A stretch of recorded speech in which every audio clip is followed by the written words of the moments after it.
So hello everybody and welcome. Today I am talking to Karen Muircroft of Karen Muircroft Photography. Welcome Karen, thank you so much we got here eventually. Nice to be here. After some technical difficulties, it's so cool.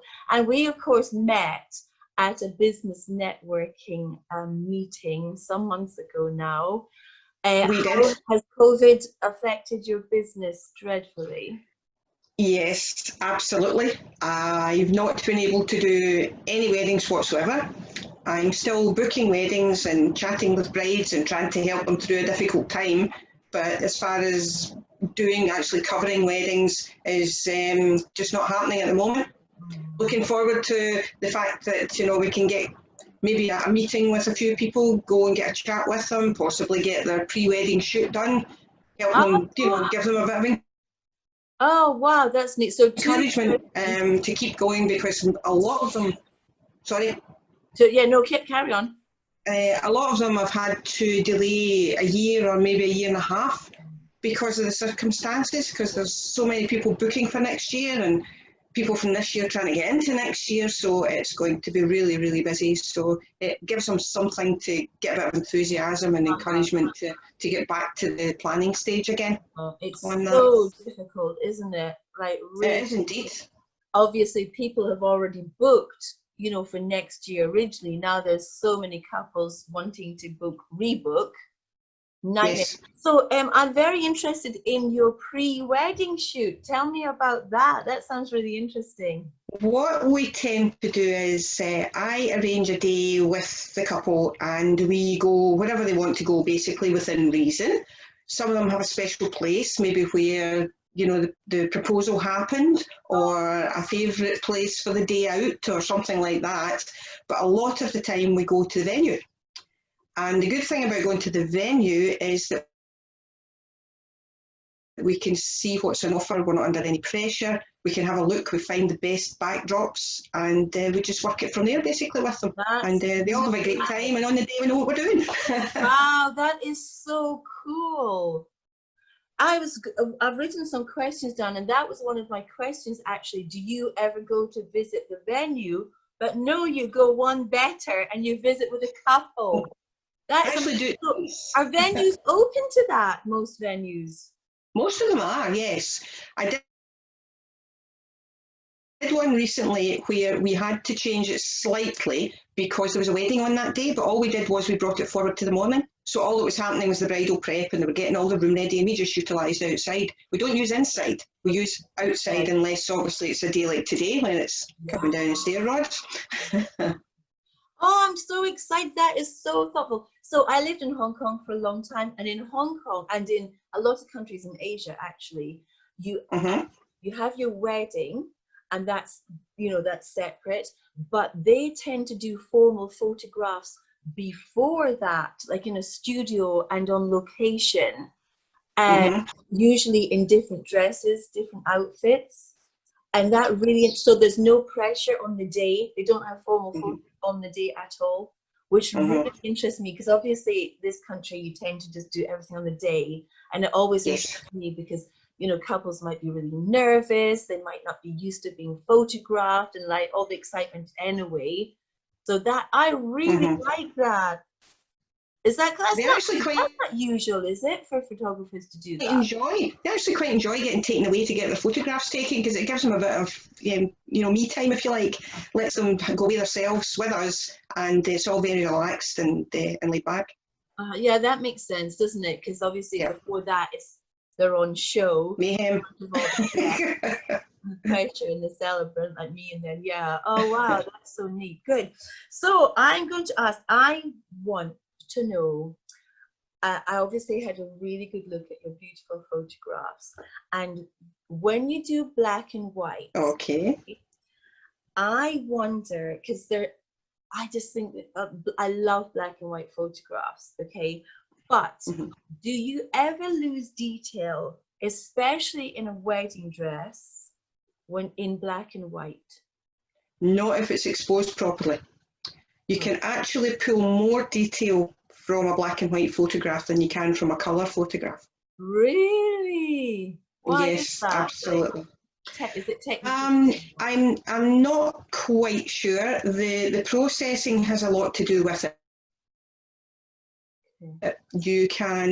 I take all my photographs in RAW, and what that means is that I save all the information that the camera has.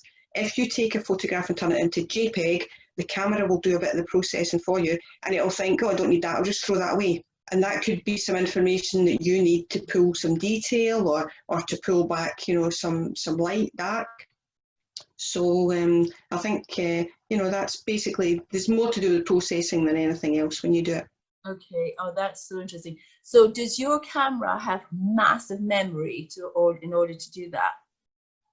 It has very large memory cards. Okay. It's actually, the camera that I use has actually what they call a 2-slot memory system. It takes what they call a compact flash card, a CF card, which is a square card, and it takes the SD one, which is the oblong one with a little funny corner on. Yeah. And what I do is I let it copy everything I have taken in RAW and JPEG, which a lot of people say I don't need to, but belt and braces. I was in insurance for years and I know the need to protect my back. Okay.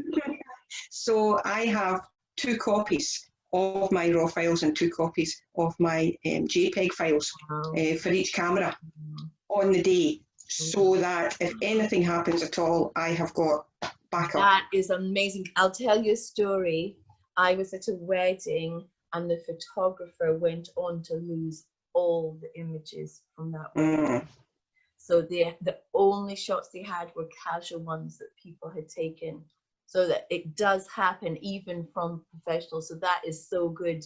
That's like an extra tick, an extra brownie point for you. I would imagine. Like, always belt and braces situation. You know, you're really being there for your couple. You're really considering them by doing that. You know, you're safe with me. It's so lovely. Well, they only do it once. They only do it once. Yeah, hopefully. Exactly. And you're privileged to be trusted to cover this. And you don't want to let them down by losing the images. You know, that's the kind of #1 rule. Oh, I love you for that. That's so cool. Good. Okay. What makes a good picture, a good wedding picture? A good wedding picture. You have to have connection. You have to have connection between the couple, and you have to have connection between the couple and yourself. If they're not relaxed, then it comes right through in your photographs. I think you need a passion for the job as well, because that also comes through in the photographs. You need to put them at their ease. You need to be able to see in your mind's eye what's going to make a lovely picture. You have to get the right angles to flatter both for the couple, especially the bride, because the bride makes the decision at the end of the day whether to buy something or not. So everything has to revolve around the bride, and it's just a case of, you know, do the best you can. You know, learn as much as you can. Photography is it's a constant learning situation. You know, it's a constant learning curve. Every day's a school day. You pick up new information on new types of poses that people like. You learn how to flatter people with certain body shapes, and you know, you learn how to pose people together that maybe the bride is taller than the groom, and you know, you have all of that situation to all deal with. But as I say, it's getting the best for the bride and groom, or the you know, whatever it's so nice. I love that you couple you're dealing with, because obviously in this day and age we have all sorts of couples. It's getting the best you can for it. So when it's a same-sex marriage, whether it's 2 brides or 2 grooms, do the same rules apply? Obviously connection, so important, but with framing, for instance, like how would you frame 2 wedding dresses next to each other, 2 brides or 2 grooms in suits? It would really depend on the situation that you were in. Obviously, if you've got 2 brides, then you have to make a feature of both dresses. Depending, if you have a big landscape, then you can have them turning slightly towards each other because you have plenty of space to put the dresses out. If you don't, then you turn them both the same way, just as you would, you know, any other couple. You know, have them kind of cuddling in, then you've got the dresses both to the one side, and you just sort of swap them around. You know, feature one then the other. But it's just exactly the same thing. It's the same situation, you know, 2 people love each other, want to get married. Absolutely. That's so nice. I love that you use the word connection, because I will only marry couples that I feel a strong connection with. It's so important. Yes. It's really important. I don't just do any service for anyone. I've got to feel really strong connections. I love that. Not just, as you said, between the couple themselves, but you. Well, these people have to with me. Sorry, say again. These people what? I said these people have to spend a lot of time with Yeah. me, so I have to get along with them. Yeah. Good point. Good point. You know, I mean, I spend more time with the bride than the groom does, up until the point I leave, because I'm there for the getting ready in the morning, all the way through the day, you know, and then with both of them from the ceremony onwards. Yeah. So, you know, if you don't get along with them, it's a long day. Good point. If it was a same-sex marriage, how would you do that? If it was two brides, would you literally go from room to room, or two grooms from room to room? Because no one would take precedence, would they? No, that would all depend. Normally, I work with another photographer, and even if it's two brides or two grooms or a bride and groom, generally speaking, the grooms aren't too fussed about getting preparation pictures. You're just in the way. They just want to have a nice drink and, you know, laze about. So they're not really all that fussed about it. So in that case, I do the bridal prep, and my colleague goes to the venue. Okay. Gets the groom and the boys arriving.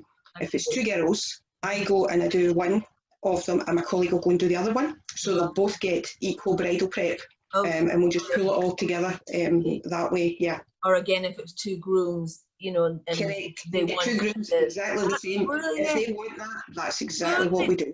Love it. Good. One of your in fact, there's a few beautiful photographs at night outside in the venue. Do you need outdoor lights to do those night shots? Yes, we either use the flash, a flash off the camera, or I have a set of battery operated studio lights that we can take outside if we need to. What we have to do is we have to basically take the shot for the light that we have, the ambient light that we have, and then we light it with the other light onto the subject, and it makes it pop, and they love that. We try and do that for as many people as we can, because we usually keep that for the final pages in the album at the back. Oh, nice. You know, it's like a wow shot. The journey of the day. And then it goes, yeah, absolutely. That's lovely. Honestly, they're beautiful. The shots are really gorgeous. There's a shot, I am going to share these shots, these specific ones I'm talking about. There's a beautiful shot outside Valentino, I think in Glasgow, is it? Oh no, Armani, excuse me. How did that come about? Yes. That's in Ingram Street in Glasgow. Okay. So where was the venue nearby? The venue was it was next door to the Corinthian. Okay. And the name escapes me for the moment because I've been on lockdown. I've got lockdown brain. So we were looking for inspiration. Myself and my second photographer came out just after the meal, and we're looking for inspiration. And we looked across the street, and we saw Ralph Lauren across the street, and we also saw Armani on the corner. So we brought the bride and groom out with the brolly. And we went across the street and we lit them via the brolly, and then we moved them onto the corner for Armani, and we took that one as well, and they loved the shots. Honestly, it could be in a magazine, but it's also natural. It's like the thing that annoys me about wedding photography, modeling wedding photography, they never get the couples to smile. Never. Whether it's a bride and groom or a bride and bride or groom and groom, they're all, it's just posing. And you don't do that. You smile because you're so happy. Natural. Got to be that. You have to look back and say, look how happy we were on that day. Exactly. Right. So that is such a joyous photograph. I was like, wow, where was that inspiration? So how cool you can spend the time. Obviously, the guests are having canapes and drinking then. And then the couple are just all going off and doing their thing. Well done. Honestly, it's marvelous. I'll show that. What if it's take today, windy, rainy, the wind is going like this with the rain, and what would you do? Does that rule out outdoor shots completely? I always have a wet weather option. Always have a wet weather option. When I visit the venue before the wedding, I'm looking outside to see what we can do outside, and I'm also looking inside in case we've got an inclement day. Again, I have the battery operated lights I can bring with me. There was a picture that I sent to you with a staircase. That was taken inside, and that staircase we also used for the formal shots, the smaller groups and the formal shots in there. Beautiful backdrop. Yeah, really. You know, so everybody's happy. Everybody's happy. But always have a plan B. Exactly, and I guess that helps because you visit with a couple in the venue anyway, so you know. Absolutely. So clever. Yeah. Good for you. Good. Okay, that's good to know. What, you know, when you have the shot with the veil and it's, you know, out, if the wind first of all, I want to ask how you do that, and then secondly, how do you do it so it doesn't like blow over the bride's face? Now you want my trade secrets. Oh, no! You don't have to share if it's well, there's several. Okay. We won't tell. There's several veil shots, right? There's several veil shots. You can have the floaty veil shot where the veil gets tossed in the air and it floats down itself. Obviously, you need to make sure the wind is blowing in the correct direction. Otherwise, it comes round and obscures the face. And the other one is taken up along the veil so that you can get in the swirly veil. So, how do you mean? Would you be alongside her? I see this now. Now this is definitely definitely one of the secrets now. Okay, but that's interesting. I'm going to see if you've got more. It looks so good though, isn't it? Because the veil, I love veils. I think they're such a part, and they're floating, ethereal, and just so majestic. So the way you catch they're fine during the day, but for nighttime shots they can be a wee bit of a problem. Of course, yeah, I would, if it was me, I would remove it. It's true.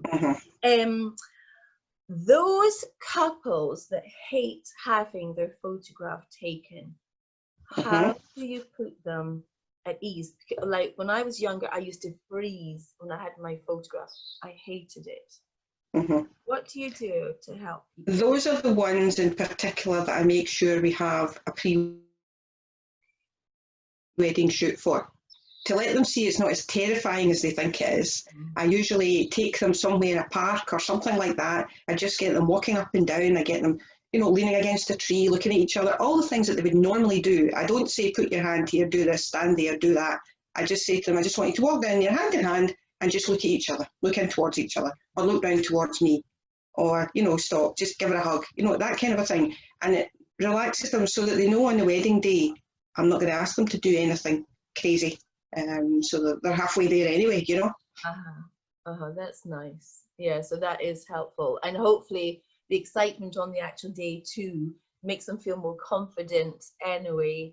But that's good. I got my sister a photo shoot with a photographer I work a lot with for his 60th birthday, and she's so stiff, like she was so hard to work with. It was so interesting. It made me think, okay, what about when you're a couple getting married? Because photos are so important. It's so important to look back on, isn't it? But no, that's lovely to know. Thank you.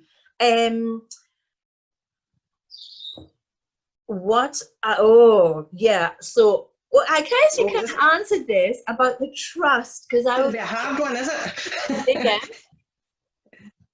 I said, is this going to be a difficult question? No, not at all, not at all. I was trying to think, have you answered this? And you probably have already, because I was going to go, well, no, actually, no. So let's make it a little bit different. How can couples trust a wedding photographer when there are so many horror stories? Right. The first thing I would say there is that you have to have seen previous work. Okay. Never, ever hire a photographer without seeing sample albums of their work. Okay. The other thing is when which I have not done until recently, most photographers are self-taught, and that's great and that's fine. And there are some excellent photographers out there who have taught themselves everything, because there isn't actually, you can go to college, you can go to, you can do online courses, but you have to have a kind of eye for it. So you really have to build on knowledge that you have already. In lockdown, I found myself suddenly with a lot of time on my hands, and I thought, what am I going to do? So I then have been a member of the Guild of Photographers. I've been a member of the Wedding Society, Wedding Photographers, there's the MPA, there's a whole lot of sort of associations out there. Generally speaking, not everybody is a member of that, but generally speaking, those type of associations have certain qualifications that they do, and they build into them certain levels of competence. Okay. So if you're in any doubt whatsoever and you want to hire somebody that you know can do the job, as I said before, there are great photographers out there that don't have these. I didn't until very recently, but I took my qualification during lockdown just so that I knew I was providing the best I possibly could to my customers, and that is a very good benchmark on there. Recommendations is also excellent.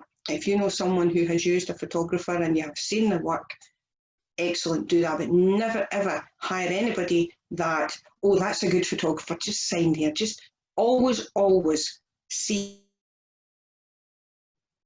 what the quality of the work is like before you hire anybody. And the last thing you should do is, my auntie, my uncle, whatever, does photography. While their heart is in the right place and there's a possibility that they're going to do you a good job, I'm not decrying anybody there, but there is an element there where it just doesn't happen. They go to the bar, they have a few drinks, and everybody ends up with their head. So you've all that kind of a thing all going on. And it's not, wedding photography is not all about the photography. Wedding photography is all about trying to keep the day together. You're in charge of keeping everybody on the timeline. You've got to deal with crowds of people. You've got to be a people person. So it's not all about just standing there with a camera in your hand pressing a button. You've got to get people to do what you want them to do first of all, or you've got no photographs. That's such a good way to look at it, like to describe it. It's perfect. Yeah. You're right. Timing and in charge of the day. Yeah. That's amazing. Oh, good. I just, I just feel so much faith in you. I would have so much trust in you as a photographer. Like really. Well, I've done my job then. Yeah, exactly. And I just think it's so important. That's a lovely feeling. If I was a bride, to be reassured like that, I would go, she knows it. You just make me feel safe. So I really love that. I really do. Thank you. How do you work around a videographer? I work regularly with an excellent videographer. We work well together. We work with each other rather than against each other. Right. We are both there to get the best we can for that couple. Cool. And what we do is we will share. If we set up the dress shot, if we hang a dress, say in a chandelier or something like that, we'll make sure the videographer's there to get it. Right. If we work together, we can do our job in half the time. If we work against each other, it means we've got to do the same shot time after 10. Yeah. I work with various videographers, and as I say, 9 times out of 10, you will work with them to get the best that you can in the shortest time. But we always work hand in hand with them, never against. There's got to be some big egos, though.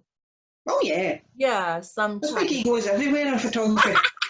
So the pudding though is in the eating. Yeah, so they want, oh no, I want my video here. Have you ever come across that? And are you just your very subtle yet assertive self? You do, but you just get on with your job and they do the best you can, and you don't cause any scene, because at the end of the day, it's not all about you, it's all about the couple, and you get on with the job, do what you have to do, and then sort all your differences out later.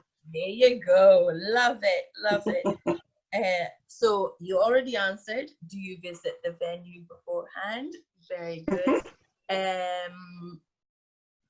Do you encourage creativity? If a couple go, we want to, for example, hang upside down from the chandelier. I'm making that up. I might not want to hang upside down from the chandelier.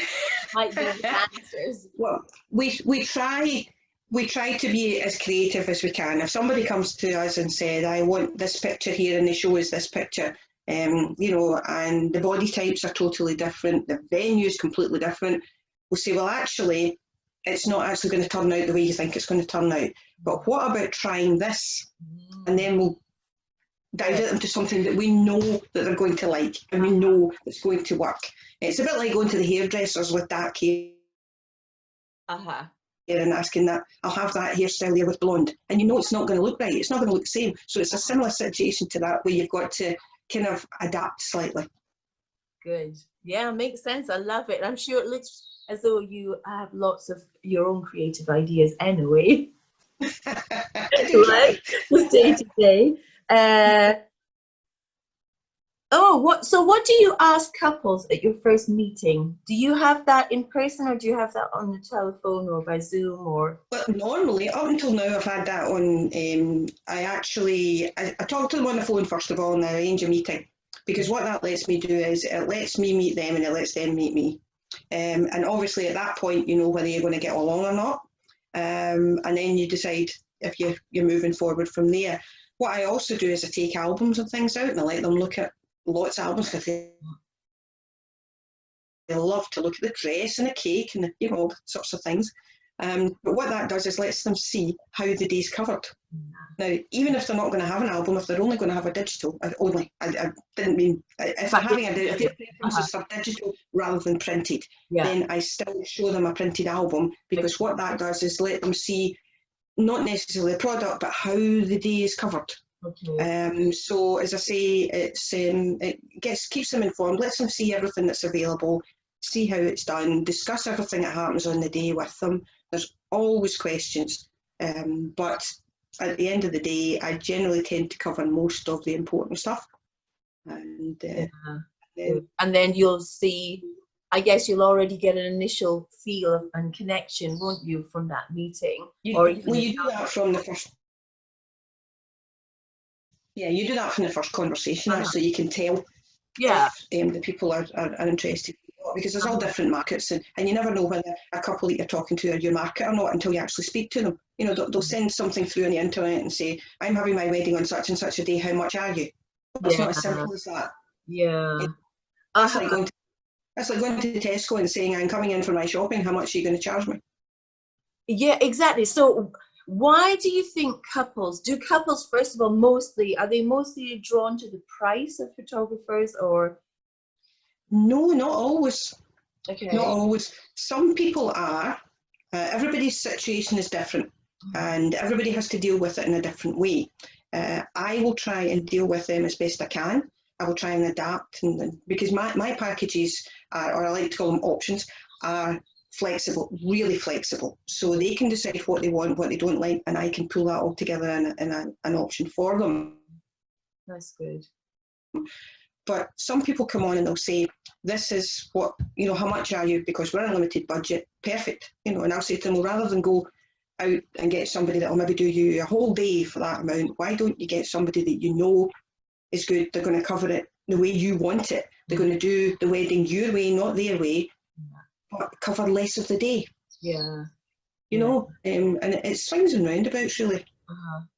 Okay. I know a lot of couples and people in general think wedding photographers are hugely overpaid. Right? I wish.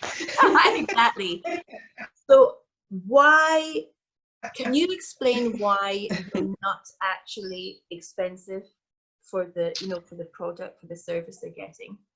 Right. Well, basically, people are under the mistaken impression that we come along on a wedding day, stand, take pictures, go home and put them up on the internet. Unfortunately, that couldn't be further from the truth. We have to visit the venue. We have to speak to the celebrant. We have to cover every base before the day. We have to make sure that we're going to deliver exactly what the bride and groom want. We come along on the day, we're there first thing in the morning, we've got an extra photographer usually with us.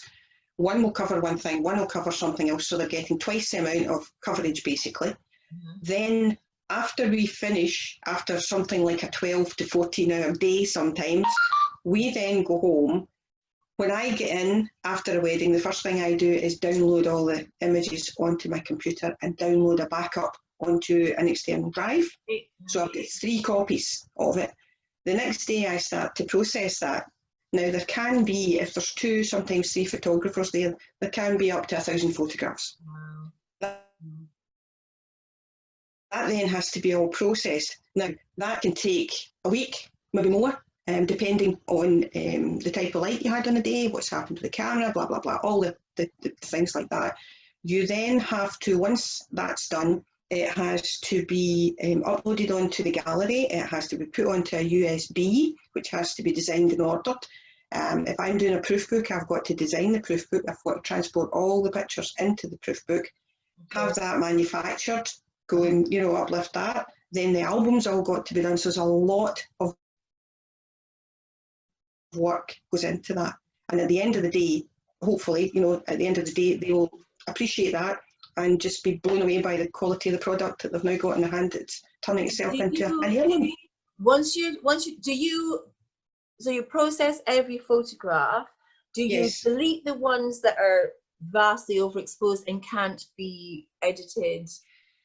The biggest problem that we have actually with the photographs are the ones where people are looking away or they're pulling a face and you look at it and you think that bride or that groom is not going to like that photograph, so it doesn't, that one doesn't appear. It's only processed images that the couple get. But in saying that, they probably get 600 to 700 images from that. As I process them, I put them up in the gallery. So right, okay, that's what I'm going to ask you next. Well, I'll start with the bridal prep and then the arrival at the venue and then the ceremony. And I go through like that. And as soon as I've done each one of them, I'll put that up in the gallery for them. So it's almost, I suppose, like a drip feed. And a lot of people don't like doing that, but I like to do that. And they can see what's happening as they go along rather than me wait. And it shows that you are, because couples wait like months and months sometimes, I've heard. So that's really cool. An album away, they have to wait 6 weeks for that coming back. So I like to anything that I can process fairly quickly, I like to try and do that. Nice. Oh, that's a lovely idea. Because then, because it's so exciting. Like, the day's over. I want to see the actual hard copy now. Or what I do tend to try and do when I've downloaded all the images at the night of the wedding, I tend to take the ones from outside.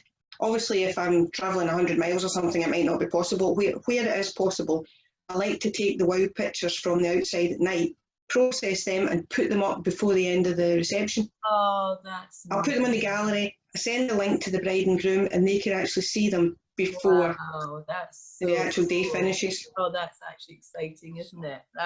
Who wouldn't love that? So let's talk about the kiss. Okay. How do you get a beautiful, romantic yet appropriate kiss? How do you get that? Yeah. It has to be natural. Yeah. The only instruction that we give to them is if it's a bride and groom, what we say to them is that the bride's head should be on the side towards the camera. That's the only instruction we give them. Okay. So that we can see the bride's face. Okay, cool. Okay, because when they overlap, you can't see the bride's face. So that's the only instruction that we ever give them. Everything else is all natural. Right. Oh, nice. Because I've seen some, none of yours, obviously. I've seen some and I just think, okay, that's either too much or, looks very staged or very forced. Well, if you promise not to tell anybody else, I'll tell you there's a secret. Ooh! Yoo-hoo! The secret is you don't actually want a picture of them kissing. You bring them very close with a gap between them because you don't want them with puckered lips and you don't want all that kind of thing going on. So you get them to come right close to each other, as close as you can, almost touching noses. And that's your best photograph. Great. Oh, there you go. Don't tell anybody. So wouldn't dare. Oh, that's so exciting. Thank you. Oh, I'm just so excited that that you've shared, especially your secrets. Really appreciate it. Thank you. How did you get started? I have been taking photographs since I was a child, basically. But when the kids came along, as we all do, it was we were in there with a camera. And as the kids were getting a bit bigger, I decided it would be nice if I got a night out myself every now and again. So I joined a local camera club. And as the years went on, obviously I got to know everybody in there. And there was a chap there who was a wedding photographer. And he was short of a second shooter one day. And he asked me if I would go and help him. Wow. And I realised then, wow, this is just exactly this is what I should be doing. So nice. Yeah. And then he did second shoot for me up until he retired. Wow. So he stopped doing it, and then he came out and second shot How amazing that he had for me, so and then he retired due to the bad back. So it's his fault. Aha! Oh, well, good. Well, we're very glad and appreciative. I'm sure. That is so neat. I want to just quickly ask, I presume there's a lot of competition. Yes and no. There are a lot of photographers out there, but everybody's pitching to a different market. Yeah. To start with, you tend to go for everything that comes your way. You quote for everything, you go out there and you do jobs that you really, you're making absolutely nothing on them. Sure. What you then have to do is you have to hone your skills, and once you hone your skills, you get to know what your style is and you get to know what you love doing, and that's where you have to head. Sure. Now, it would be great if everybody could just do everything that they love to do, but it's like every other job in the world.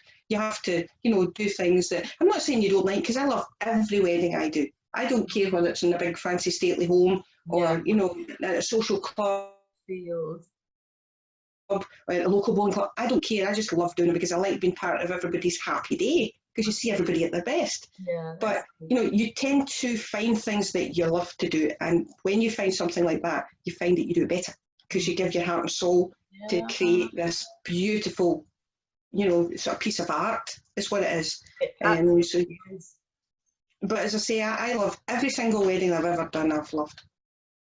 That's so amazing. So amazing. Yeah. There's a shot, I think, have you won an award for this shot with an umbrella under, I think the umbrella's white. I'm going to have to look at it again, and I'll definitely post it.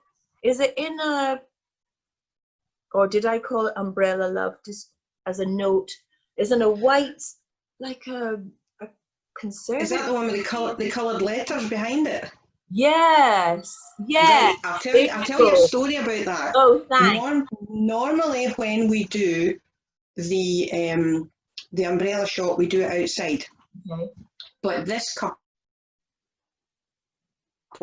outside wasn't very great. They were desperately wanted this shot. As we went out to try and find somewhere to do it, the rain came on like it was today. It was bouncing, and there was no way we could take them outside. Wow. So just at that point, we came back into the hall and we looked, and what had been white letters actually became multicoloured love letters. So what we did was we took them and we stood them in front of the stage. Wow. And we took that as the backdrop, and they were absolutely over the moon because they had got the one shot that she actually wanted the whole day. Amazing. Was that planned? So yes, I know. Right? Sorry? I wrote, was that planned, that shot? No. And then, but there you go. We wanted it, and we were going to do it outside, so we had to, that was our plan B. So yeah, exactly. So yes, it was planned, but didn't happen, and it happened in a, do you think it would have been, it ended up better that way? It did, yeah. Absolutely. Oh. Yeah. They are so amazing. Because it was a car park outside that we had to work with, so right. They landed on their feet with that one, because we just thought, I wonder if this will work. We'll try it. Bang, it did. I'm definitely going to post that and several of your images that I'm really drawn to. I want to say a massive thank you for talking with me today. I've so enjoyed learning about your craft and your techniques. It's really fascinating to me. Obviously, I'm an actor and performer on this, as my main job. Yeah. beyond being a celebrant. So I appreciate technique and stagecraft, or the craft of your work, but to actually have a real in-depth discussion about wedding photography is just, you've really opened my mind. And See, there's more to it than pressing a button. oh, exactly. And now we know, we just have a tiny glimpse. So thank you for sharing that. And honestly, you come across, I just really love your heart and your manner. I think you really care. That comes across in miles and tons. So I would, if ever anybody ever wants me, I'll be hiring you for my wedding photography. Yes, but thank you, and yeah, all the best with this new year coming up. Thank you. When it eventually comes up, and weddings, indeed, you know, there's been so much palaver. And busy. It'll be a busy year next year. So really busy year next year. Yeah. Yeah. All your but couples. Fingers crossed we can all get back to the new normality. Yeah. Yeah. Very soon. Exactly. Lots of love to you. Thank you. You're welcome. Thank you.